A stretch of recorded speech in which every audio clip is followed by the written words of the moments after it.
Hello, and welcome back to our attempt at beating the Wordle game. And just to review what we've covered in the last video. In the last video, we went over what the game Wordle itself was.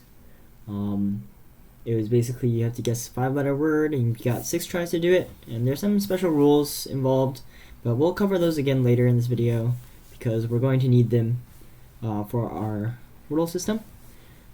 So we have our code right here from last time, and basically what this code does so far is that it takes this word text file, which basically has around 5.7k 5-letter words that are used by Wordle.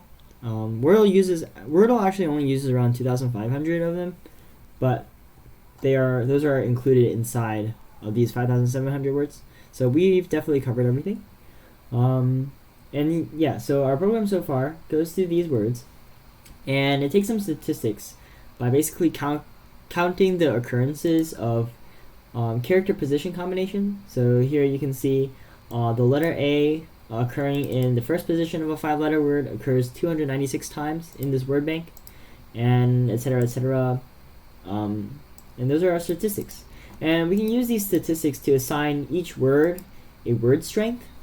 Basically, we summed up the occurrences of each letter and position combination for each word, and in theory, the word with the highest word strength would cover the most words in this word bank, well, it will cover a high amount of words in this word bank, and we can use that as our first guess to hopefully either eliminate a lot of word choices or narrow down the word choices by a lot. So that's how we have it set up, and so far we've been able to find the strongest word out of the initial set of the word bank, and that strongest word I believe was soars.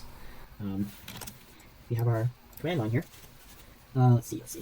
So let's just recompile Wordle. Let's run it, and yes. So our first suggestion is soars. So just to make sure that let's see. Okay. So now that we have the first suggestion, let's actually change this so that we know it's a suggestion. This is our first suggested guess. Let's give some spacing, more spacing afterwards. Okay. So we know by the rules of the game that there's a total of 6 guess attempts. And so that means our program is going to suggest a strongest word a total of 6 times. So the first time occurs here, and we're gonna have like a loop system for 5 more guess attempts. Okay. Oops.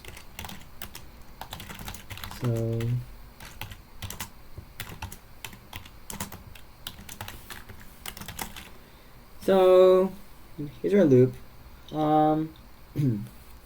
Let's see. Obviously, we're going to want our system to make a suggestion. So we're gonna have a function called makeSuggestion. And we also want to end this loop if out of the remaining words there's only one word left. So let's see. That means when we're going to reduce the number of words remaining by going through our vector of strings called the words, and constantly removing words that no longer fit the criteria that we have discovered for the correct word. So in theory, when there's only one word left, the word's size should be equal to 1.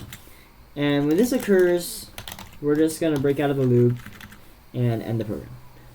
So we've got that. Let's see. Making a suggestion.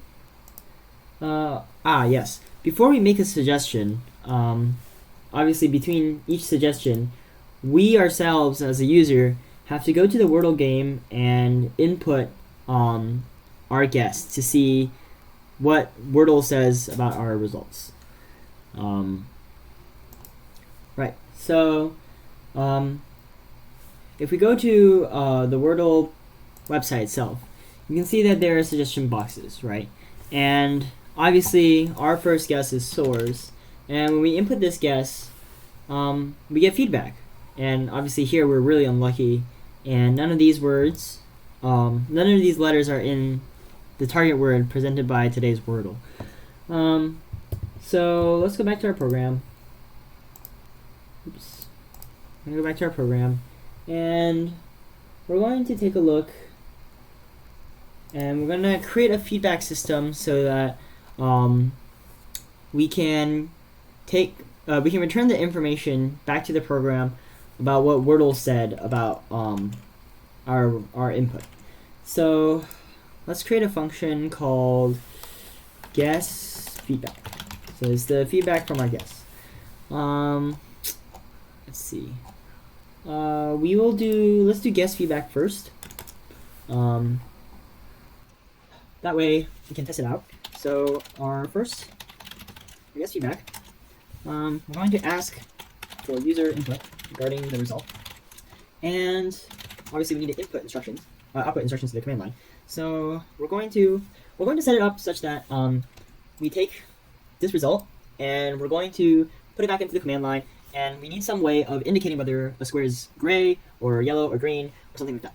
So I'm going to say that when the character is not in the word, that's going to mean when the character is not in the word, we're going to give it a value of 0. So what we're going to do is we're going to return a guess. So obviously we're going to return a guess as a alternating set of characters and letters.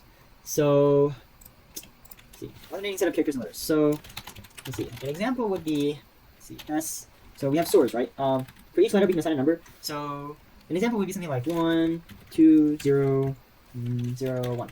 And what these numbers mean, let's see, 0 is going to mean that this letter in front of it is not in the target word at all. 1 is going to mean that the letter in front of it is in the target word but not in this position. And 2 is going to mean that the letter in front of it is in the target word and in this position. Yes, I think that is the best way for us to do it for now.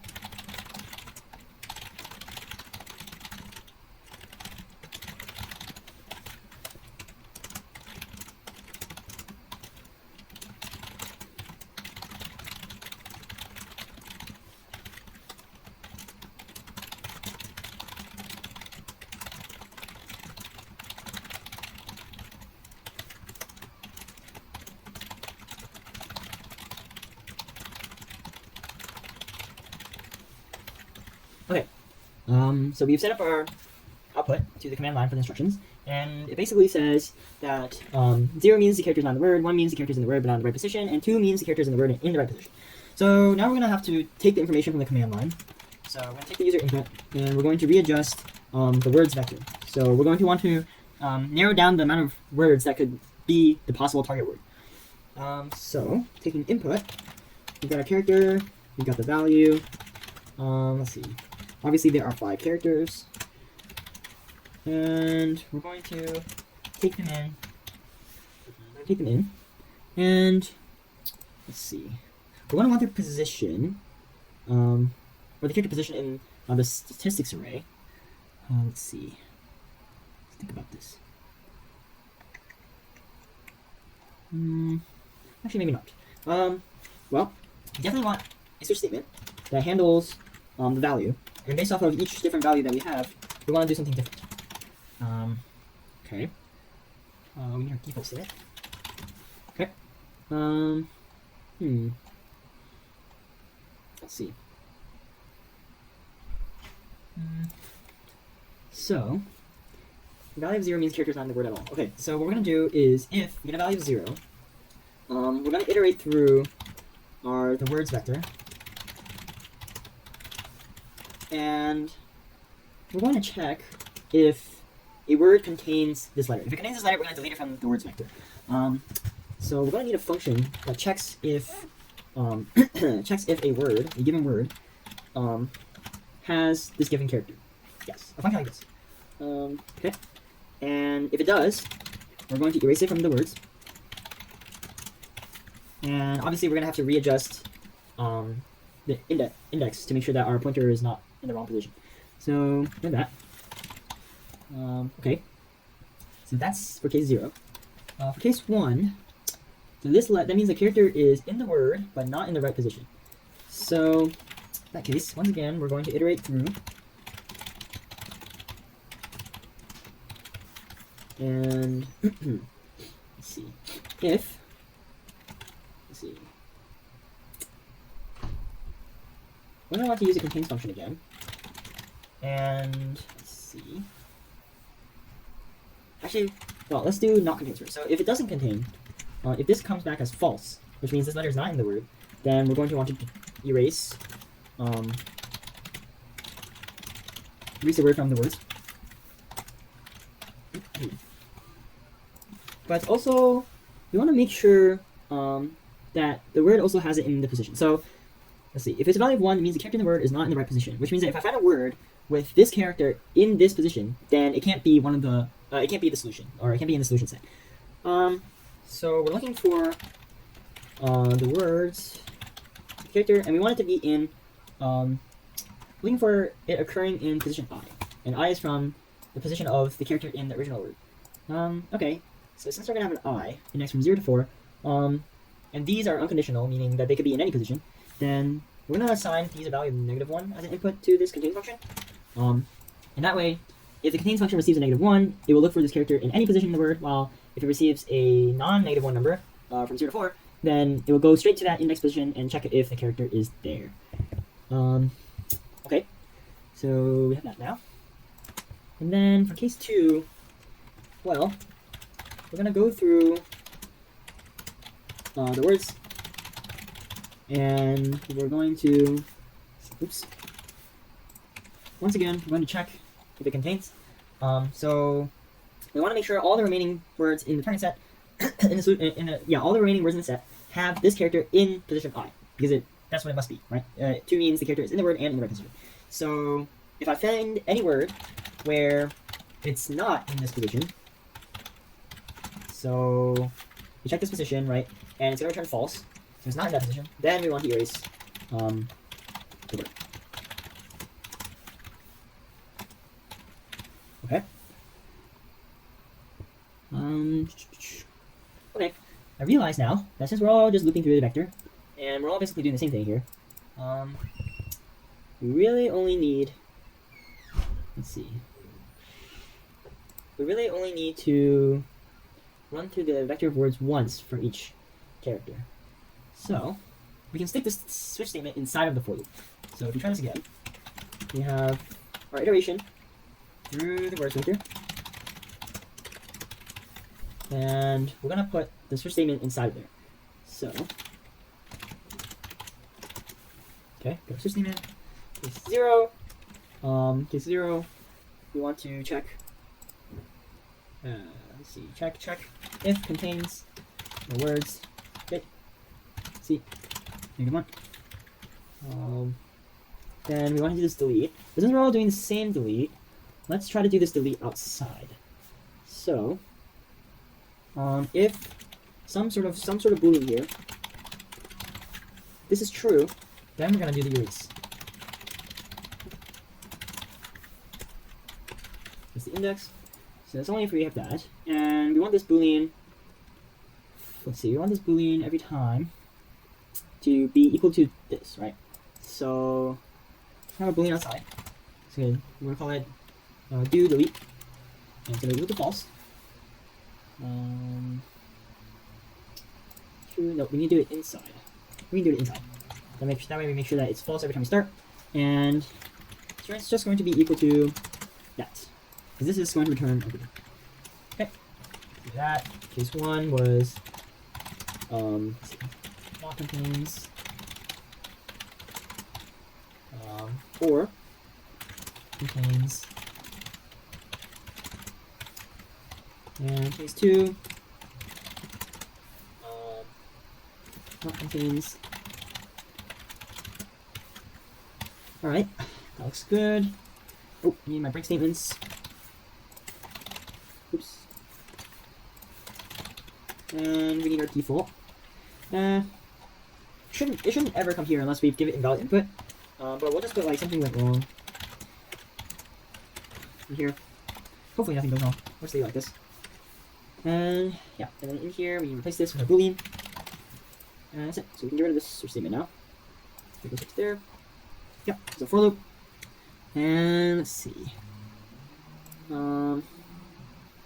Oh yes, and after we've taken all these inputs, probably want to have a new line in the command console, so I'll just throw that there.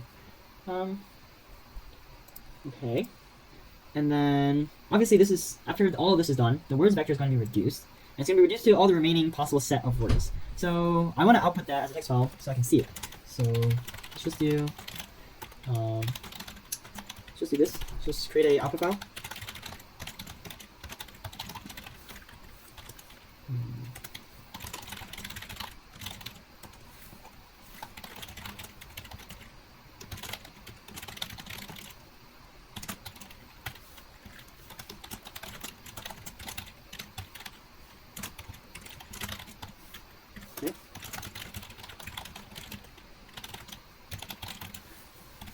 And this should replace, should output a remaining .exe file with all the remaining set of words. Okay, there's that. That's our guest feedback function. And we're going to need to write this contains function now. So this contains function returns a boolean. It's going to take a string, a word. It's going to take the character. It's going to take a position. And let's see. All right. If our position value is -1, then we have to go through every character in the word. Oops. And check if it's that character. So that's if the position is -1. So we're gonna go through every character in the word, and we're gonna check if it's the character. If it is that character, we're gonna return true. I think that's how we want to do it. So case 0. Character is not the word, which means that if we find the character, then we want to do a deletion. Yes, so if we find the character at all, we do deletion. Wonderful. What else?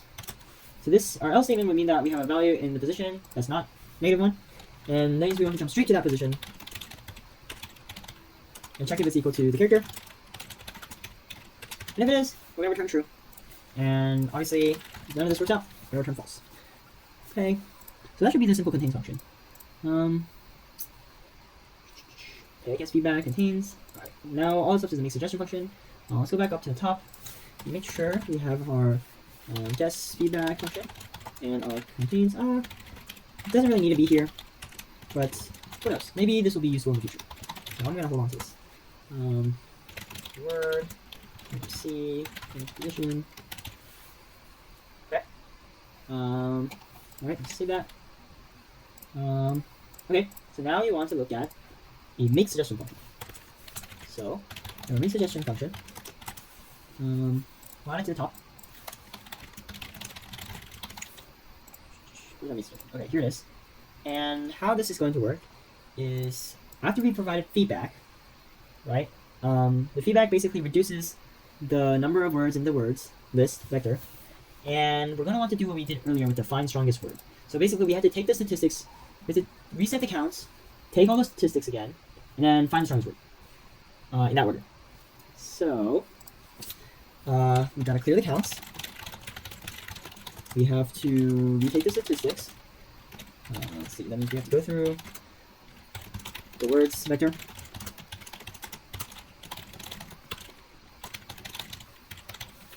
We're going to take the statistics again, and we want to find the new strongest word.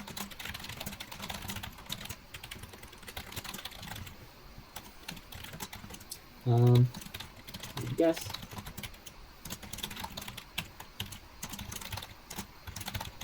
And that should be it, I think. Let's see. We're just gonna have to find the strongest word, so we find the strongest word, and we just keep doing this. Okay. Let's check if it compiles. Okay, it compiles. Let's try running the program. Okay, suggested guess source. We have our instructions. Okay. Let's see, here's our Wordle for today. So let's do S0, O0, R0, E0, S0. Because none of the words, none of the characters showed up. Our next suggestion is canny. So I'm going to put canny in here. Okay. That's a good sign. So we got C0, A2, N2, N0, Y2. A2, N2, N0, Y2. Okay. Oh, actually, oh shoot. Okay, so there's a bug in my thing. So basically, remember our loop? Let's see. So here's the bug. The bug occurs here. We have an N2 followed by an N0. Let's see. So n2 followed by n0. So what's going to happen is does the n2, so it saves all the words with n in, I believe it was the third spot, and then it's going to go through the word list and only save words with n in the third spot. And then it's going to run to n0, which means that there's no n anywhere in the word. So apparently it looks like Wordle, once the word is found, or maybe even if there's only one n in the word, then the second n that shows up in our guess is going to be a 0, or it's going to be gray. But in our case, it's not really going to be a 0. So in our case, I guess, okay, so our instructions are different. We cannot exactly input exactly what we see here. So if we go back and pull these up, our instructions say that a value of 1 means the character is in the word but not in the right position. It doesn't care about how many times the word shows up. So hopefully this works. So instead of a 0, we should put a 1 here, which means that there is an n in the word. There is an n in the word, and obviously we've found the n. Okay, so press enter. Okay, our suggested guess is handy. Handy.